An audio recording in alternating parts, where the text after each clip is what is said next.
Simulan na natin ang balitaan. Narito ang malalaki at makabuluhang balita ngayong araw.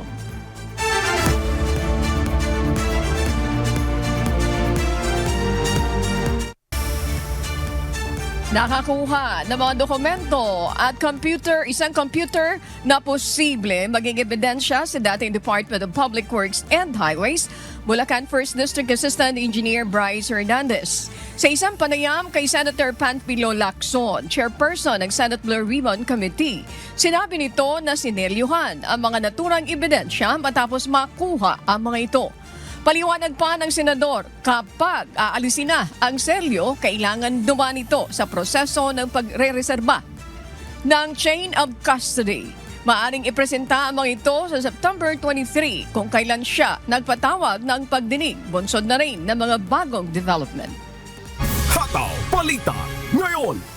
Binatikos ni Vice President Sara Duterte ang mga isyu ng korupsyon sa bansa sa isang pagtitipon sa Tokyo, Japan itong September 20. Dito niya pinuna ang pagkansila ng Travel Authority ni Bicol Party List Representative Elizalde-Co, ngunit hindi naman anya mapauwi sa Pilipinas.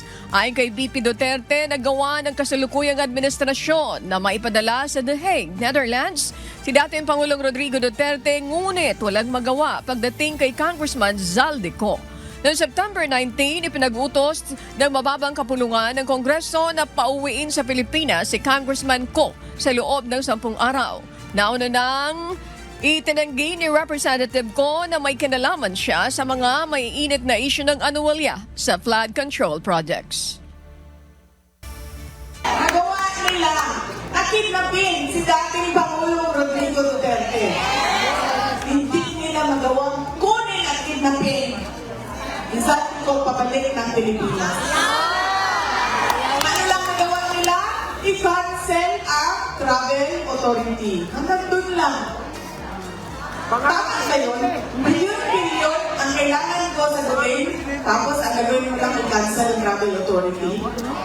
Diba? Napakadali yun. Cancel mo. Di aalis akong congressman. Nandito pa rin ako. Hataw Balita ngayon! Nagkaroon ng tensyon sa pagitan ng mga pro- at anti-Duterte groups malapit sa Camp Aguinaldo kahapon.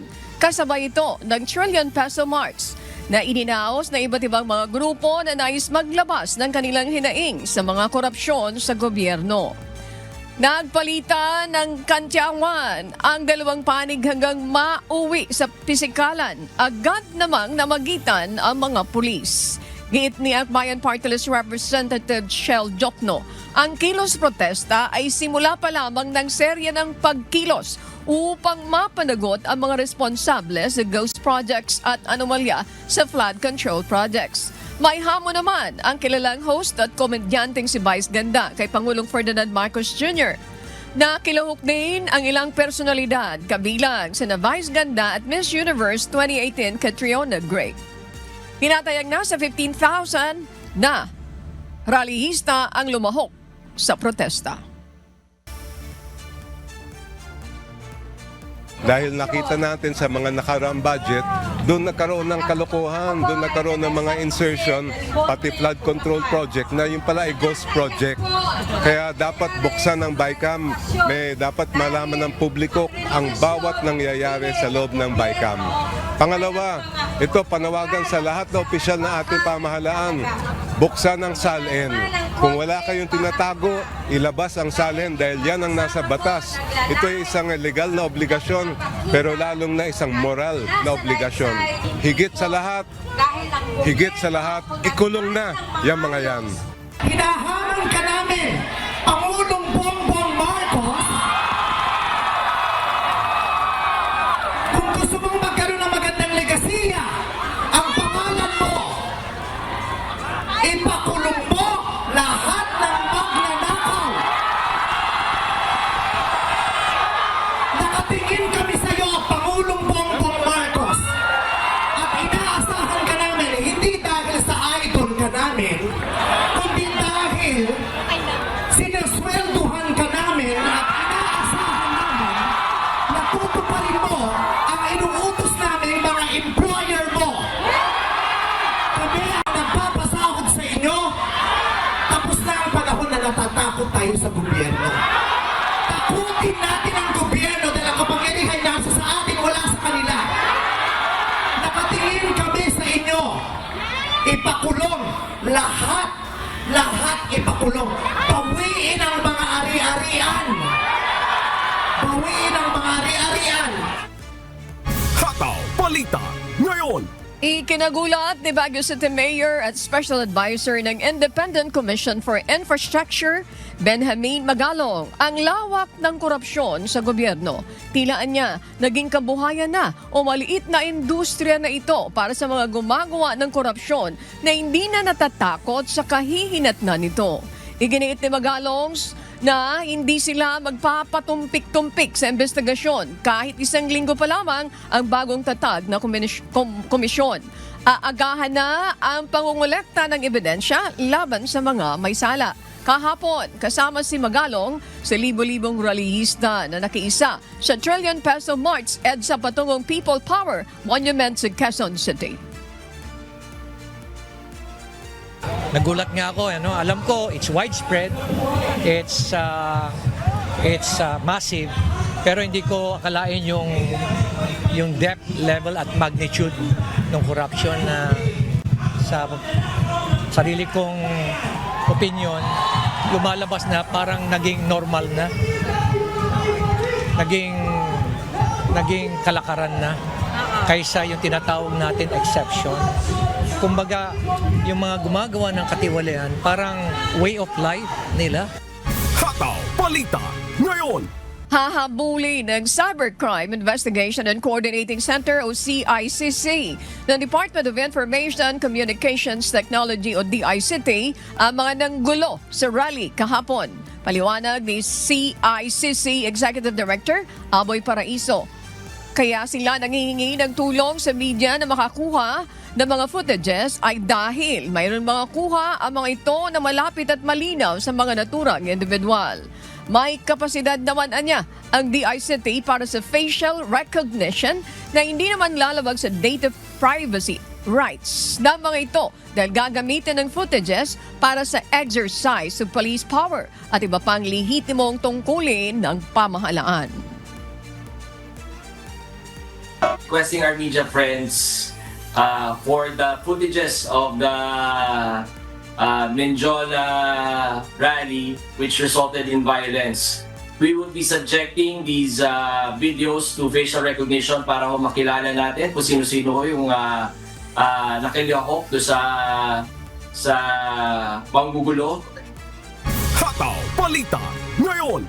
Kinundina ng Presidential Task Force on Media Security ang karahasan sa gitna ng protesta kahapon na nagresulta sa pananakit sa ilang individual kabilang na ang isang media personnel.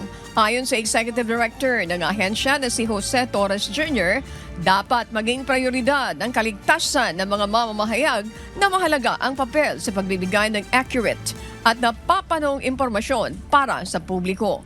Binigyan din niya ang kahalagahan ng pagpapalakas sa safety protocols para proteksyonan ang mga journalists na negotiable anya ang kaligtasan ng mga mamamahayag na tinitiyak ang malaya, patas at transparent na daloy ng impormasyon. Hataw Balita ngayon. Nagpatupad naman ng suspension ng physical classes ang lungsod ng Maynila ngayong araw, September 22, sa lahat ng antas ng pampubliko at pribadong paaralan. Ipinag-utos naman sa lahat ng eskwelahan na magpatupad ng alternative delivery mode para matuloy pa rin ang mga klase. Ayon sa Manila PIO, layo nito na tiyakin ang kaligtasan ng mga estudyante. Kahapon, September 21, ilang mga lugar sa Maynila ang naapektuhan ng paninira, panununog at panggugulo ng ilang mga rallyista. Hataw Balita ngayon. Sinuspende ng Malacanang ang pasok sa lahat ng antas sa pampubliko at pribadong mga paaralan. Gayon din ang pasok sa trabaho ng mga empleyado ng gobyerno sa ilang lalawigan dahil sa posibleng epekto ng Super Typhoon Nando at ng habagat ngayong September 22. Kabilang sa mga lugar na ito ang Metro Manila, Abra, Antique, Apayao, Bataan, Batanes, Batangas, Benguet, Bulacan, Cagayan, Cavite, Ifugao, Ilocos Sur at Ilocos Norte. Gayun din ang mga lalawigan ng Isabela, Kalinga, La Union, Laguna, Mountain Province, Nueva Ecija, Nueva Vizcaya, Oriental at Occidental Mindoro, Pampanga, Pangasinan, Palawan, Romblon, Rizal, Tarlac at Zambales. Gayunman, ang pasok ng mga empleyado ng gobyerno na responsable sa mahalagang serbisyong medikal at preparedness and response duty ay mananatili. Nakasalalay naman sa iba pang mga local government unit at pribadong sektor kung magkakansila sila ng pasok sa trabaho. Hataw Balita ngayon. Inactivate na ng Department of Human Settlements and Urban Development ang mga government clusters sa Northern and Central Luzon bilang paghahanda sa posibleng epekto ng Super Typhoon Nando. Ayon sa ahensya, layo nito na maging handa ang mga regional office ng DHSUD na makapagbigay ng agarang shelter assistance sa mga pamilyang maapektuhan ng bagyo. Kabilang sa mga rehiyon na inaabisuhang i-activate ang mga shelter cluster ay ang Ilocos Region, Cagayan Valley, Central Luzon, Calabar Zone, Mimaropa, Bicol at Cordillera Administrative Region. Hataw Balita ngayon. Isinusulong ngayon ng Department of Agriculture ang pagtatayo ng mga bagong food corridors sa ilalim ng programang White Revolution. Sa ilalim ng programa, lilikha ang DA ng mga greenhouses at refrigerated storage na malapit sa mga pamilihan. Binigyan din ni Agriculture Secretary Francisco Tio Laurel Jr. ang pangangailangan sa pagtatayo ng mga protected cultivation dahil sa hindi na tayo pwedeng umasa sa magandang lagay ng panahon. Hataw Balita ngayon. Sa pagpapatuloy pa rin ng Hataw Balita ngayon, sa loob lamang ng 3 hanggang 5 minuto matatapos na ang printing ng White Beep Card na mayroon ng 50% discount para sa mga estudyante, senior citizen at person with disability na sumasakay sa LRT1, LRT2 at MRT3. Nitong Sabado, pinangunahan ni Pangulong Ferdinand Marcos Jr. ang paglulunsad ng on-the-spot printing ng White Beep Card. Ayon kay Pangulong Marcos Jr., dahil sa pinabilis na proseso, wala na anyang dahilan upang malate pa sa klase ang mga estudyante. Patuloy na pag-modernize natin sa ating sistema ng transportasyon para naman ang ating mga hindi lamang estudyante, mga manggagawa, lahat ng sumasakay ng tren, lahat ng sumasakay ng public transport ay maging mas magaang naman. Yun, magagamit na nila yan. Every time na papasok sila sa stasyon, pagpasok nila dyan sa mga platform, yan na lang ang gagamitin nila para mas mabilis pa. Kaya sinasabi ko, tinutokso ko nga yung mga estudyante rito, wala na kayong excuse maging late. Sa mga on the spot na po ang printing. Di tulad po dati, no maabot ng 7 araw hanggang 10 araw. At magagamit nyo po itong White Beep Cards na to sa lahat ng stasyon natin at saka ng Line 1, Line 2, Line 3. Pero sa tingin namin, kapag once we launch this, kaya natin umabot ng 400,000 estudyante pa lang yan. Hataw Balita ngayon. Mayroon umano bansang handang tumanggap kay dating Pangulong Rodrigo Roa Duterte kung sakaling maaprobahan ng International Criminal Court ang kanilang interim release ayon kay Vice President Sara Duterte. Nakipag-usapan niya siya sa mga kakilala niya sa ibang bansa upang makahanap ng tatanggap sa kanyang ama kung papayagan itong pansamantalang makaalis sa detention facility. Umaasa pa rin ngayon ang pamilya Duterte na makakauwi o makakalaya na si FPRRD sa ICC Detention Facility. Dala na rin ng katandaan at iba pang karamdamang mayroon ang dating Pangulo. Kung makikita nyo sa ICC website, meron na third country doon. Meron na isang bansa na nagsabi na okay lang na dito ninyo ilagay si dating Pangulo. Yes, sir. Kailangan kasi tanggapin siya noong bansa. Hindi pwede hindi pwede, basta lang siya papasok doon sa bansa na yun.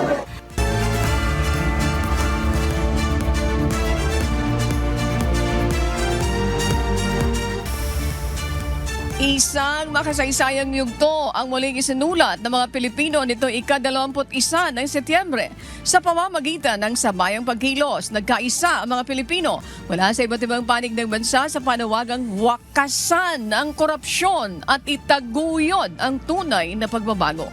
Si Gladys Tuabi, humahataw. Ipinakita ng mga Pilipino ang kanilang pagkadismaya sa iba't ibang isyu na kinakaharap ng Pilipinas ngayon. Sa pamamagitan ng pagkilos, mariing kinundina ng taong bayan ang korupsyon sa bansa at ang kanilang sigaw, dapat managot ang mga korap. Sa Iloilo City at Albay, iba't ibang sektor at grupo ang nakiisa sa isinagawang Trillion Peso March kahapon. Mula sa mga civic groups, religious organization, mga kabataan at human rights advocates. Isang malakihang marcha naman ang isinagawa sa Baguio at Benguet na ang panawagan ay tunay na reforma sa gobyerno. Kasabay din ito ang kanilang panawagan sa hustisya sa halos 70,000 nadakip at 34,000 na torture sa panahon ng martial law sa ilalim ng administrasyon ng yumaong ama ni Pangulong Bongbong Marcos Jr. Panawagan naman ng mga youth leaders sa lalawigan ng Catanduanes, ipakulong ang mga sangkot sa korupsyon. Dahil kung hindi, patuloy na walang progreso na mangyayari sa bansa. Kung sakali po na hindi namin makita na walang progreso sa investigasyon, walang makukulong, kami po ay patuloy na mananawagan. Plano po ulit namin na mag-organisa nito. Pero we're hoping po na sa petsang ito, September 21, na malawakang pagkilo. Sana naman po ay magbigay ito ng mapukaw po yung mga taong sangkot at makonsensya po sila na gawin kung ano yung nararapat, ibalik kung ano yung ninakaw sa bayan. Kasi yun naman po yung mensahe namin. Nangalampag din ang ilang grupo sa San Fernando City, La Union sa isinagawang indignation protests na ang parehong sigaw, waksan ang korupsyon sa bansa. Sa Davao City, isang prayer rally ang isinagawa bilang pagkondena sa korupsyon sa bansa at daing na pauwiin na sa Pilipinas si dating Pangulong Rodrigo Roa Duterte. Samantala, agaw pansin naman ang inihandang giant crocodile-shaped cake at tunay na crocodile lechon. Nagpakita rin ng suporta sa naging pagpupulong sina Senator Bato de la Rosa at Senator Bongo. Para ipagdasal si Tatay Digong ang kanyang kaligtasan, ang kanyang kalusugan at ang kanyang kalayaan. Sabi ko nga, habang hindi pa nakakauwi si Tatay Digong, hindi tayo matatahimik. Hindi matatahimik ang Pilipino. Dahil nagserbisyo yun ng 6 na taon sa atin. At nakikiisa po ako sa kanila sa patuloy na pananawagan ng katahimikan dito sa ating bayan natin. Importante, mapakita po natin ang ating hinaing. Mapaparating po natin ang ating hinaing at mapaparating natin ang ating galit po sa mga nangyayari sa ngayon.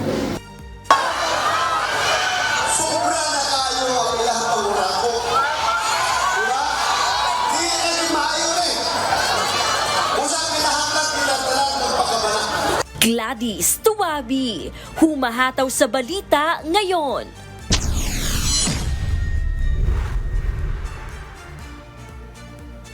At para naman sa balita sa iba't ibang panig ng mundo, narito ang ating global correspondent na si Bianca Quijano mula naman sa Edmonton, Canada.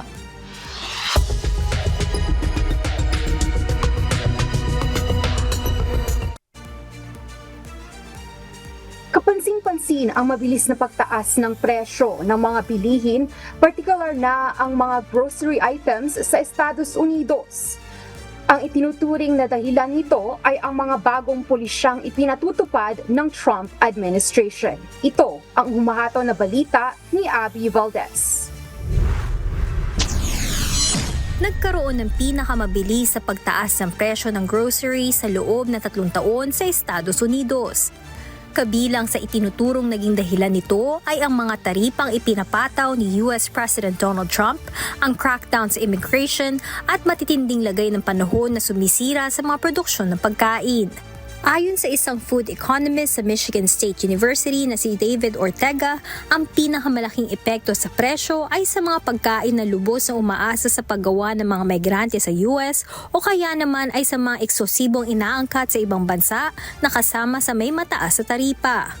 Umakyat na ng 2.7% ang mga presyo mula sa nakaraang taon at kung mananatili ang mga taripa sa kasalukuyang level ay naasahan ng budget lab ng Yale University na tataas pa sa 3.4% sa short run at 2.5% na mas mataas sa pangmatagalan.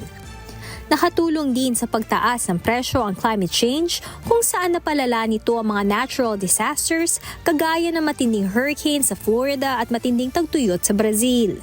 Pinakatinatamaan ng naturang pagtaas ng presyo ay ang mga low-income at middle-income Americans na binabago ang kanilang pamimili habang ang mga kumpanya ay gumagawa ng mga hakbang upang umapela sa mga nahihirapang mga mamimili gaya ng pagbabalik ng paper coupons. Abby Valdez, humahataw sa Balita Ngayon.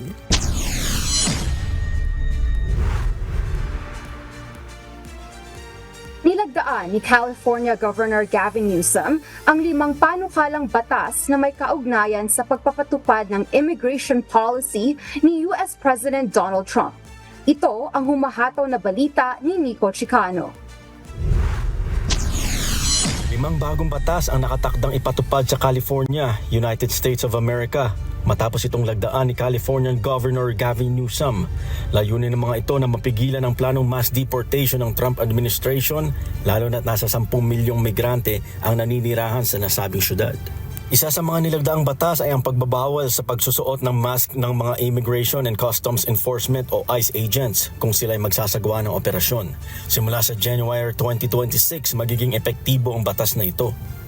Ang ikalawang batas naman ay na mag-uubliga sa mga law enforcement officers sa California na ipakita ang kanilang mga pangalan o badge number habang nagsasagawa ng kanilang tungkulin. Ang ikatlo ay ang pagbibigay alam ng eskwelahan sa mga magulang o guardians ng mga mag-aaral nito kung may mga immigration officers sa kanilang pasilidad. Ang ika-4 na nilagdaang batas ay nag-uutos sa mga school officials na huwag bigyan ng access ang federal immigration officers maliban na lang kung may maipapakitang proper identification at court order. At ang ika-5 batas naman ay ang pagkaklasipika bilang private information sa immigration status at place of birth na hindi pwedeng ibahagi ng healthcare provider sa mga immigration enforcement. Ipinagbabawal din sa batas na ito ang immigration enforcement activities sa mga non-public areas ng mga ospital at opisina ng mga doktor, maliban na lamang kung sila ay may proper legal authority gaya ng judicial warrant. Nakatakdang ipatupad ang nasabing 4 na batas sa lalong madaling panahon. May iba pang mga immigration-related bills na kailangan pag-isipan pang mabuti ni Governor Newsom bago nito tuluyang lagdaan o i-veto sa October 12 deadline nito. Nico Chicano, humahataw sa balita ngayon.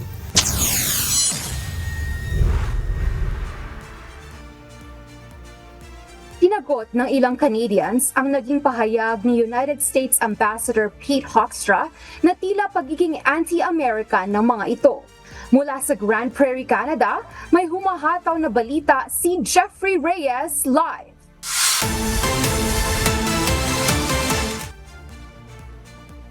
Jeffrey, bakit nasabi ni Ambassador Hoekstra na anti-American ang Canada?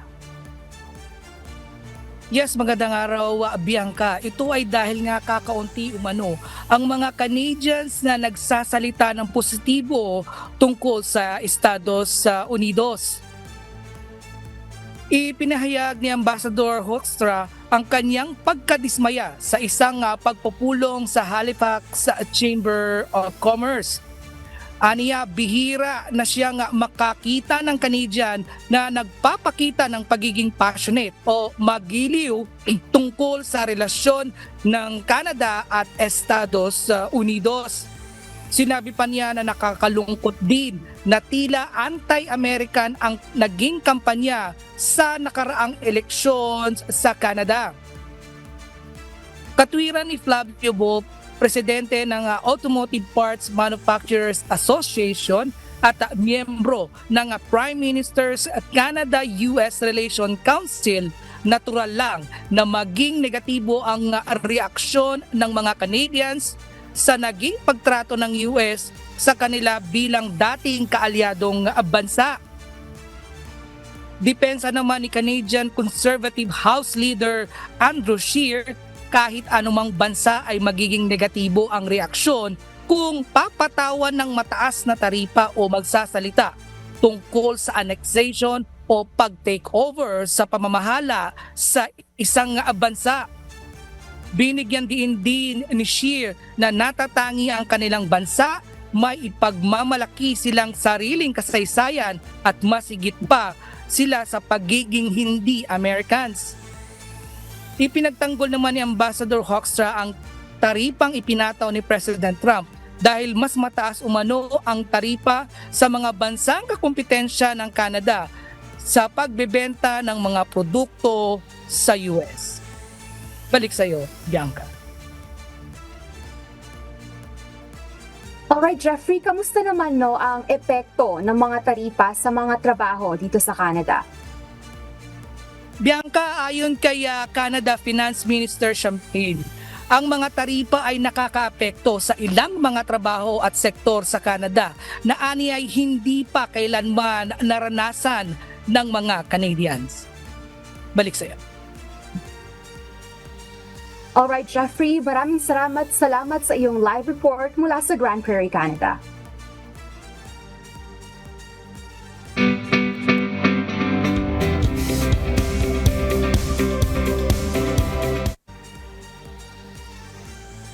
Magkakaroon ng free medical clinic para sa mga kababayan natin sa Bilbao, Spain.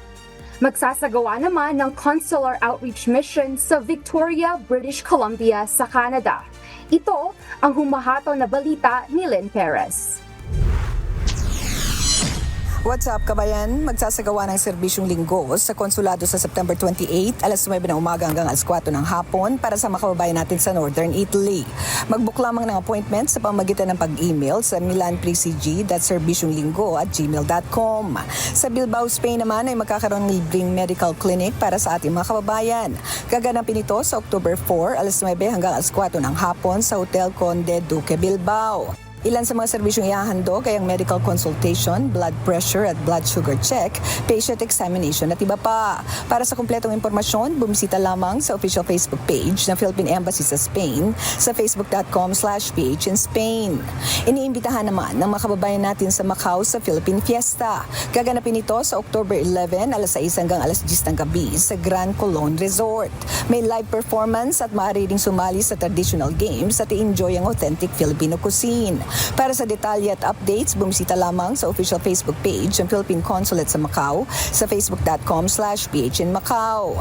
Samantala, magsasagawa naman ang consular outreach mission sa Victoria, British Columbia, Canada mula October 25 to 26, alas 9 ng umaga hanggang alas 5 ng hapon sa Philippine Bayanihan Community Center. Ilan sa mga serbisyo yung pagkakaloob sa ating mga kababayan ay ang passport application, notarization at civil registry. Maaaring makita ang links para sa booking ng appointment at iba pang impormasyon, bumisita lamang sa official Facebook page ng Philippine Consulate sa Vancouver sa facebook.com/PH in Vancouver. Lynn Perez, sumahataw sa Balita Ngayon. At yan po ang mga balita mula sa iba't ibang panig ng mundo. Mula rito sa Edmonton, Alberta, Canada, ako si Bianca Quijano. Magandang araw. Makakapanayam natin ngayong umaga si Colonel Maria Cristina Basco, ang tagapagsalita po ng Philippine Air Force upang alamin ang kalagayan ng mga air assets at kagamitan ng Philippine Air Force. Bati muna po kayo, Colonel Maria Cristina Basco. Good morning po. Po mga tagapakinig ngayon sa Hataw Balita. Magandang umaga po sa ating lahat. Maraming salamat, ma'am, for finding time with us. Sige, pag-usapan na natin. Ma'am, napaka-importante ito mga kasambahay itong tungkol dito sa air assets. Now, can you tell us, Colonel Basco, about some of the most recent acquisitions po ng mga air assets natin na natanggap nyo dito sa Philippine Air Force? Actually, ma'am, thank you po, ma'am. We have more than 100 assets na po, but as to the recent assets that we had, meron po tayong yung C208 Cessna Caravan, which was recently received nung April. And then, meron din po tayo nung next 5 deliveries po nung ating Black Hawk. So, actually, ito po yung nakalatag na we are about to beef up with 32 units. And sa ngayon po, paunti-unti po yung delivery niya. Mga tig for 5 po every may period po, ma'am. So, there were 5 delivered 2024, and then last part ng 2024, another 5. And then po nitong June, nagkaroon na naman po ng 5. So, that gives it a total of 15 out of the 32 that we're expecting. Okay. Ma'am, pardon my ignorance po. Pag sinabing air assets ng Philippine Air Force, ano yung dapat mayroon kayo?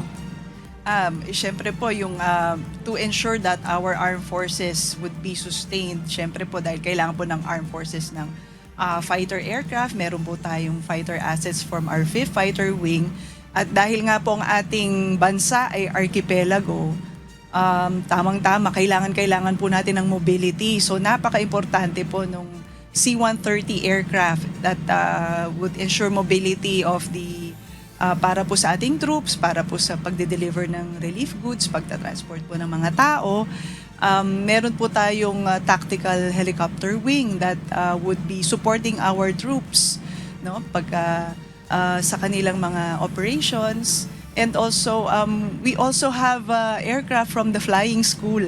Siyempre, ayun po yung magte-train sa ating mga piloto. So, and also, most importantly, lalo na po ngayon, ma'am, 505 Search and Rescue Group, meron po tayong mga helicopters which are built specifically for search and rescue operations. Ano po yung mga under the modernization program of the Armed Forces of the Philippines? Ano yung mga naka-focus na air assets para sa inyo, para sa ating Air Force? Yes, ma'am. So, i-deliver po yung mga air assets na po na yun. Kagaya na sinabi ko po, yung mga Black Hawk, which are vital po para doon sa mga transport requirements ng mga troops natin. And also, we're looking towards dun sa modernization. We have a wish list po. We submitted it to the Department of National Defense para po sila po ang magbibigay ng, they would be allowing us to have these aircraft po to develop, to beef up our territorial defense po, ma'am. Okay, ma'am, pasensya ka na ha. Bata pa ako, naririnig ko na yung modernization ng Air Force. Pero parang sad to say, lahat yata, hindi lahat naman nakukuha. May biro nga Buti pa yung mga ilang politicians, they have jets. Pero yung ating Air Force, na dapat sana mapunta na lang dito yung budget. Ma'am, naisingit ko lang po yun. Kasi talaga naman, mga kasambahay, yung Air Force na mga kagamitan ng Air Force na dapat talagang mapagtuunan ng pansin ay napakahalaga. Now, ma'am, pwede ba akong can you walk us through the Philippine Air Force role in humanitarian assistance and disaster relief operations? Let's say, for example, mayroon kang disaster na pupuntahan and you want to give relief goods. Ano yung gagamitin mo doon? Yes, ma'am. Pagka mga ganun pong situation, ma'am, so hindi lang naman, ma'am, actually confined sa air assets. We also have land mobility assets and also yung mga water assets, no. Lalo na po ngayong mga panahon na to na may bagyo, naka-standby po yung ating mga personnel and also our air assets. Para What particular aircraft na ginagamit? Let's say, for example, yung intention is to deliver relief goods. Ano po yung ginagamit na air assets natin dyan? Is it the cargo? What do you call that again? Yes, ma'am, the C-130. The C-130. Opo, ma'am. It's it's pangmaramihan po So yung mga maramihan po natin na mga pag-transport ng relief goods, doon po natin kinakarga. Also, the personnel and some equipment. That's even. a C-130. Opo, ma'am. Kung alam mo, magsabay-sabay, sinasabi nila na malakas, super typhoon. What magsabay-sabay? Yung mga disasters, how many C-130 do we have? Can we still afford na kahit saang lugar sa Pilipinas, kahit sabay-sabay yung disaster, mayroon tayo? Yes, ma'am. We have actually to assist also the C-130, we have the C-295. Okay. Mas maliit lang Bago po siya po ng yun? kaunti. Bago? Yes, ma'am. Lately lang na-acquire? Yes, ma'am. Okay. Mas maliit lang po siya ng kaunti sa C-130, but still it could carry a sizable amount of personnel, relief goods, even some equipment that we need. Tapos andyan din po yung mga Sikorsky natin na helicopter, even yung Black Hawk and yung Sokol. So, yun po yung mga nagdadala po ng mga search and rescue operators natin. So, meaning to say, the C-130 intended para sa pag-distribute ng relief in times of disaster. Yes, and then, how about you need a rescue operation? What particular aircraft or air assets are you going to use? And what are the procedures na ginagamit dito po? Pagka mabilisan, anong klase? You made mention about the Hawk. Yung po yung ginagamit for the rescue operation? Black Hawk. And Sokol, ma'am. The Yeah. Sokol aircraft. Ano rin po yung rotary aircraft and the Bell 205. Yun ang para sa rescue operation? Yes, ma'am. So, ulitin ko, Colonel, yung tanong ko. Kapag sabay-sabay, available ito mga air assets na ito? Yes, ma'am. Available po yan. And dinidistribute po natin yan, syempre, ma'am, sa priority. Although, ma'am, syempre, pag napakalakas po ng hangin or if the weather will not permit, hindi rin po natin mailipad yung air assets natin agaran. So, we have to consider also the safety of our pilots and our crew. Pero as soon as humupa po yung weather, as soon as it's practicable to fly, andyan na po kagad yung Air Force. That's readily available? Opo, ma'am. And actually, ngayon nga po, we are preparing for Bagyong Nando. Naka-standby na po there are about more than 40 air assets which are already on standby po. Okay, that's the reason nasa red alert kayo because of the Yes, typhoon. ma'am. Okay. Yes, Ma'am, beyond aircraft, ano ba yung mga technological advancement na ini-integrate dito sa Philippine Air Force para ma-improve yung overall efficiency and security po?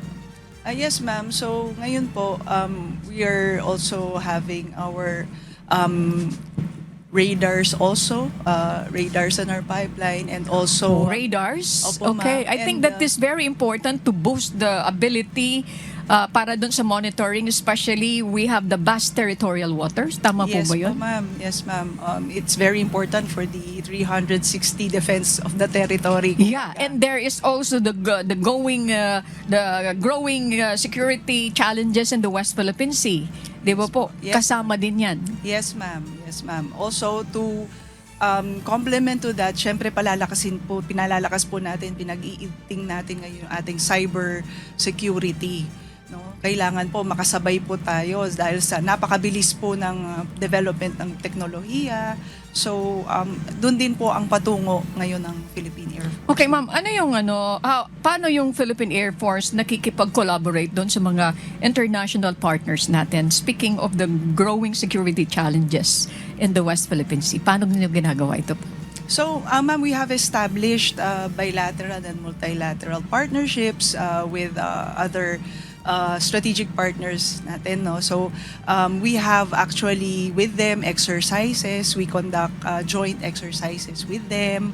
Ayun ang nakikita namin. Iba't ibang Yes mga po. bansa ang katuwang nyo dito. Opo, ma'am. So that we will ensure interoperability, tsaka sana magkaroon po tayo ng, kumbaga, updated tayo sa latest technologies, and we ensure that our equipment are interoperable, and may training din po dapat ang ating mga kasundaluhan. Oo, di ba may biro dati, ma'am, na, okay, ayun flying, parang sasakay ka sa, kabaong, parang ganon. Wala nang ganon. Ay, ma'am. Na-improve na yun ng gusto. Pasensya ka na po, nalulungkot din lang tayo pag naririnig natin na yung Philippine Air Force na dapat na mapagtuunan ng pansin, especially tungkol doon sa pondo, ay dapat na talagang wag makaligtaan. Kasi palagi yatang request, pero konti lang. Nakakabili ba tayo ng eroplano ng paisa-isa?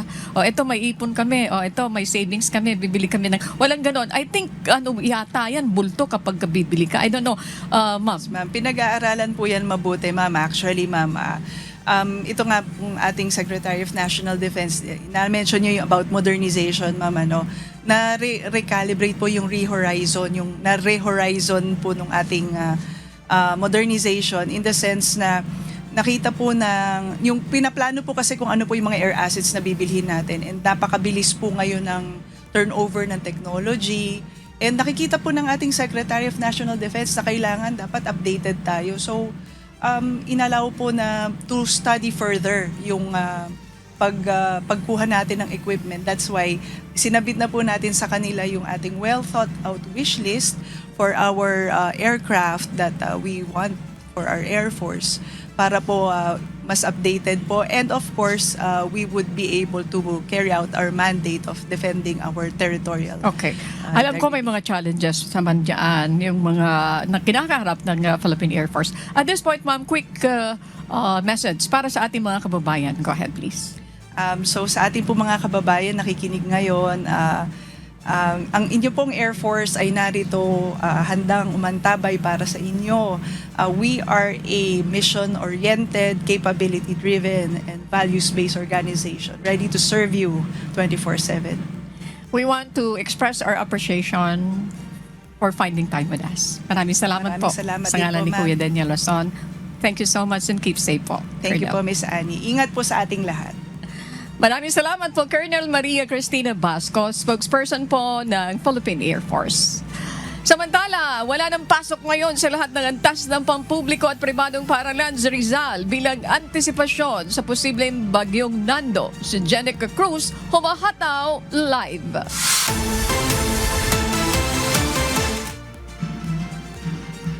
Jenica, kumusta ang panahon dyan sa Rizal? Maulan na ba ngayon, Jenica?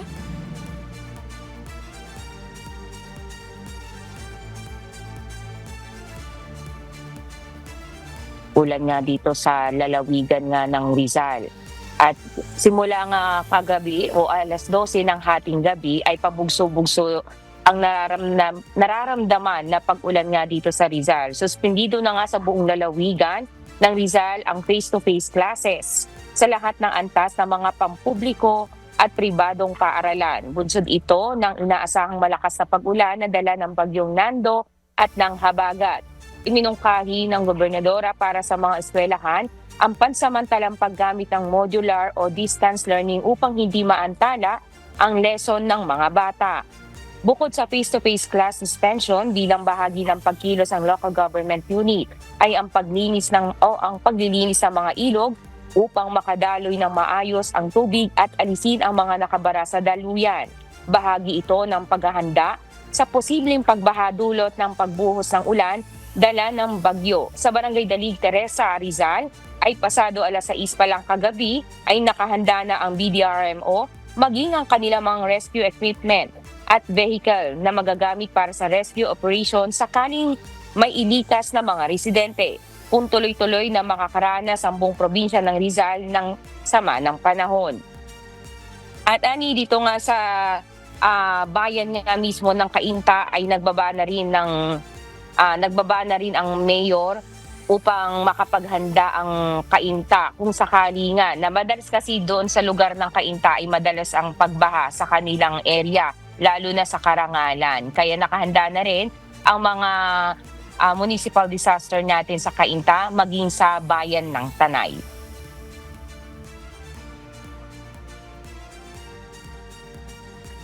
Thank you. Maraming salamat, Jenica Cruz. Nag-uulat ng live mula po dyan sa Rizal. Hataw Balita ngayon. Nagtalaga ng mahigit 200 tauhan ng Police Regional Office 5 bilang paghahanda ng PNP Bicol sa posibleng epekto ng Tropical Depression Nando sa rehiyon. Si Jerry Galicia, humahataw live.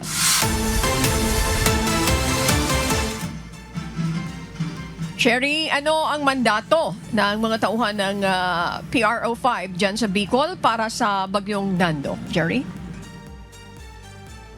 Yes, Ani, magandang umaga. Ay tinalaga bilang Reactionary Standby Support Force, Search and Rescue at Critical Incident Monitoring Team o CIMAT ang nasa 200 PNP personnel ng Police Regional Office o PRO5.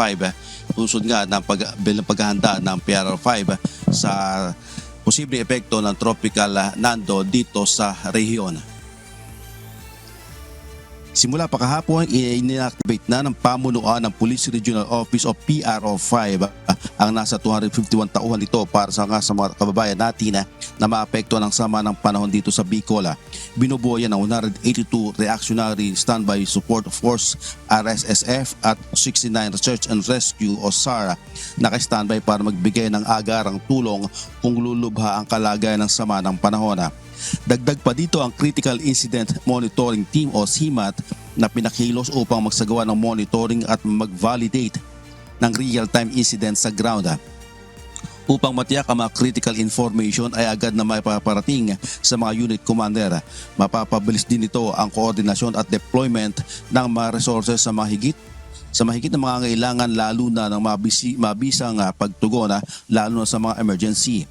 Inatasan na din ni PRO5 Regional Director Police Brigadier General Nestor Babagay Jr. ang lahat ng unit commander na ihandang logistical resources at essential equipment para sa typhoon operation. Binigyan din ni Police Brigadier General Babagay na kailangan ng close coordination sa mga local government units at municipality at city disaster risk reduction management offices para masiguro ang napapanahon at epektibong pagresponde. Naglaan naman ng contingency measures ang pamunuan ng PRO5 kasama dyan ang medical teams at relief supplies para sa mga PNP personnel para makatiyak sa patuloy na pagtupad ng tungkulin na hindi nakokompromiso ang kanilang mga sarili. Ani umaapela din ang PRO5 sa publiko na gawin ang paghahanda sa sarili at makinig ng mga paalala ng mga autoridad upang maiwasan ang casualties at makipagtulungan lalo na sa mga kritikal na panahon. Yan ang balita mula din sa Bicol Region. Balik sa iyo, Ani. Maraming salamat, Jerry Galicia, nagulat ng live mula po sa Masbate City. Hataw Balita ngayon. Tumutulong na ang Batanes Police Provincial Office sa mga ginagawang paghahanda sa mga residente sa Batanes sa posibleng epekto ng bagyong Nando na maaring maranasan sa buong lalawigan. Si Alan Manansala, humahataw! Itinali ng mga residente ng barangay na Kanmuan, Sabtang sa Batanes ang kanilang mga bahay na bato bilang paghahanda sa banta ng bagyong Nando. Nagtulong-tulong sa paghahanda ng mga bahay ng mga residente ang Sabtang Police Station, Philippine Coast Guard, barangay officials at ang LDRRMO Sabtang. Naging katulong din ang pulisya at mga local boat owners sa pag-ahon ng mga bangka na nasa tabing dagat para makaiwas sa malalakas na alon na maaaring maidulot ng bagyo. Ganito rin ang ginawa sa bayan naman ng Ivana. Maging ang office building ng Batanes Police Provincial Office inihahanda na rin. Tumutulong din sila sa ilang mga residente sa Basco sa pamamagitan ng paglalagay ng mga window shutters o tapangko upang matiyak ang kahandaan ng bawat mamamayan. Ayon sa ulat ng DOST Pag-asa, posibleng dumaan o maglandfall ang bagyo sa Batanes o Babuyan Islands sa Lunes ng hapon o gabi, September 22. Alan Manansala, humahataw sa balita ngayon.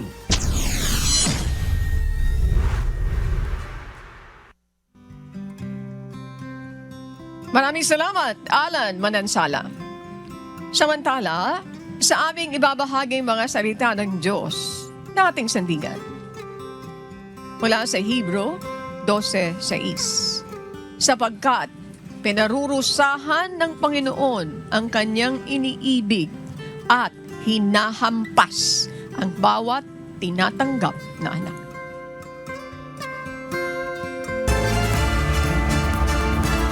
Yan ang mga humahataw na balita ngayong umaga ng Lunes, ika-22 sa buwan ng Setyembre 2025.